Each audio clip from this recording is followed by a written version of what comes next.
ભારતીય સેનાએ આતંકિસ્તાનનો ખાત્મો કરવા પાકિસ્તાનમાં હવાઈ હુમલો કર્યો છે। ભારતની કામગીરીને દેશ આખું બિરદાવી રહ્યું છે અને ત્યારે ઓપરેશન સિંદૂર વિશે રાજકોટના લોકો શું કહી રહ્યા છે તે પણ અમે આપને સંભળાવીએ। ભારતીય સેના દ્વારા એર સ્ટ્રાઇક કરવામાં આવી અને પાકિસ્તાનમાં 100 થી વધુ લોકોના મૃત્યુ થયા છે। આપણી સાથે રાજકોટનું ભવિષ્ય એટલે કે તમામ વિદ્યાર્થીનીઓ જોડાય છે। આપણે વાત કરીએ તેમની સાથે। ઓપરેશન સિંદૂર હેઠળ અત્યારે જે આખું સમગ્ર ઓપરેશન કરવામાં આવ્યું, સેનાની કામગીરી વિશે શું કહેશો? અમને સેના ઉપર ખૂબ જ ભરોસો છે, અમને એની ઉપર ખૂબ ગર્વ છે। આ જે લોકોએ ટળ્યું એ ખૂબ સારું ટળ્યું। ઓપરેશન સિંદૂર નામ આપ્યું, આ સિંદૂર નામને કઈ રીતે જુઓ? જે ઓલા આતંકવાદીઓ હતા એમને પોતાના ધર્મ પૂછીને બધાને માર્યા, પછી ત્યારે સ્ત્રીઓ વિધવા થઈ, ત્યારે સ્ત્રીઓને એનું માન સન્માન પાછું આપવા માટે મોદીજીએ ઓપરેશન સિંદૂર બહાર પાડ્યું।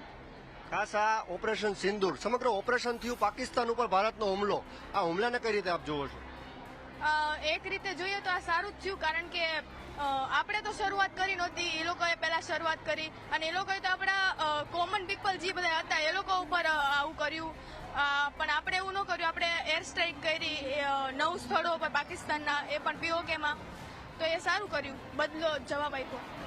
યુદ્ધની તૈયારીઓ થઈ રહી છે, સરકાર પણ સૂચનાઓ આપી રહી છે, કઈ રીતે જુઓ છો આ સ્થિતિને? એકદમ સરકારે એકદમ બરાબર કર્યું। જે 27 લોકોને આપણા માર્યા હતા એ લોકોને આપણે 2700 લોકો મારીને બદલો લેવાનો થાય। 2700 ને મારવા જોઈએ, કઈ રીતે જોવો છો પાકિસ્તાનની આ આતંકવાદી પ્રવૃત્તિઓને? આતંકવાદ તો પાકિસ્તાન વાળા ઘણું કરે છે, પણ આપણે એની સામે બદલો આપણે લેવા માટે જોશથી આપણા આર્મીઓ બધા લડી રહ્યા છે, બહુ સારી રીતે લડે છે અને મને આ ઇન્ડિયા અને ઇન્ડિયાની આર્મી ઉપર બહુ ગર્વ છે। આર્મી ઉપર ભરોસો છે। ખાસ ઓપરેશન સિંદૂરને કઈ રીતે જોવો છો તમે? ઓપરેશન સિંદૂર એ જે મહિલાઓ વિધવા થઈ એમની લાગણીઓને સમજી મોદી સરે એમને માન સન્માન પાછું આપવા માટે જે ઓપરેશન સિંદૂર કર્યું છે, તેનાથી જ આપણા જે લોકો મૃત્યુ થયા એમને પાછી આપણે શાંતિ આપવા માટે કીધું। જે રીતે ઓપરેશન સિંદૂર નામ આપવામાં આવ્યું અને પાકિસ્તાન ઉપર હુમલો કરવામાં આવ્યો, કઈ રીતે જોવો છો આ ઘટનાને? પાકિસ્તાન ઉપર હુમલો કરવામાં આવ્યો, પણ એનાથી આપણા દેશને પણ નુકસાન છે, કારણ કે આપણે ઇકોનોમિક રીતે 10 વર્ષ પાછળ જતા રહીશું જો યુદ્ધ થશે તો।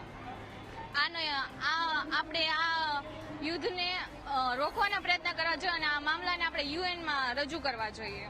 હાલની સ્થિતિને કઈ રીતે જોવો છો તમે? ભારત પાકિસ્તાન વચ્ચે જે તણાવ ચાલી રહ્યો છે એમાં ભારત તો પહેલા જ છે, પાકિસ્તાન જો યુદ્ધ થશે તો પાકિસ્તાન તો આખું ઉડી જવાનું છે।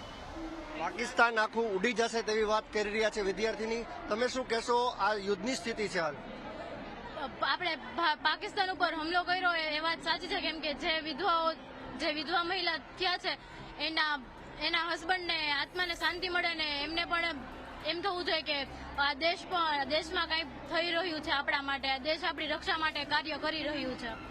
ધર્મ પૂછીને આતંકવાદીઓએ ગોળી મારી હતી અને ત્યારબાદ વિધવા મહિલાઓને ખાસ કરીને તેની આત્માને શાંતિ મળે તે માટે થઈને ઓપરેશન સિંદૂર નામ આપ્યું અને આજે એ સિંદૂર જે છીનવાયું હતું એનો બદલો પ્રધાનમંત્રી મોદીએ લીધો છે તેવું વિદ્યાર્થીઓનું કહેવું છે। ત્યારે ખાસ કોઈ પણ તણાવ ભરી સ્થિતિમાં જે સ્થિતિ છે તેનો સામનો કરવા માટે વિદ્યાર્થીઓ પણ તૈયાર છે। કેમેરા પર્સન અભય ત્રિવેદી સાથે ઋષિ દવે, ન્યૂઝ કેપિટલ, રાજકોટ।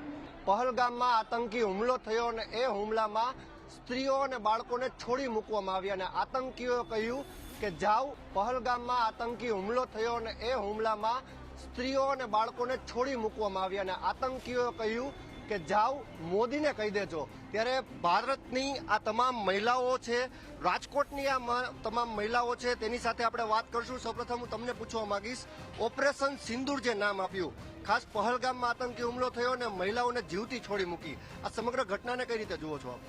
એ સમગ્ર ઘટનાને એ લોકો આપણા દેશના જે જેન્ટ્સ છે એના માટેનું એ લોકોએ ટાર્ગેટ બનાવ્યા છે। એ હિસાબથી એ લોકોએ જે કર્યું છે ખોટું જ કર્યું છે, એટલે એ સિંદૂર જે આપ્યું છે ઓપરેશન નામ એ બરાબર આપેલું છે, જેથી આપણે જે મહિલાઓને જે તકલીફ થઈ છે એના માટે એ લોકો આપણા દેશના જે નરેન્દ્ર મોદી સાહેબ છે એ લોકોને ઇન્સાફ અપાવી શકે। સમગ્ર ઘટના સર્જાઈ ત્યારબાદ ઓપરેશન સિંદૂર નામ આપ્યું, આ ઓપરેશન સિંદૂર નામને આપ કઈ રીતે જુઓ છો? એ ઓપરેશન સિંદૂર નામ કે એને ખબર પડે કે આજે આટલી વિધવાઓ 26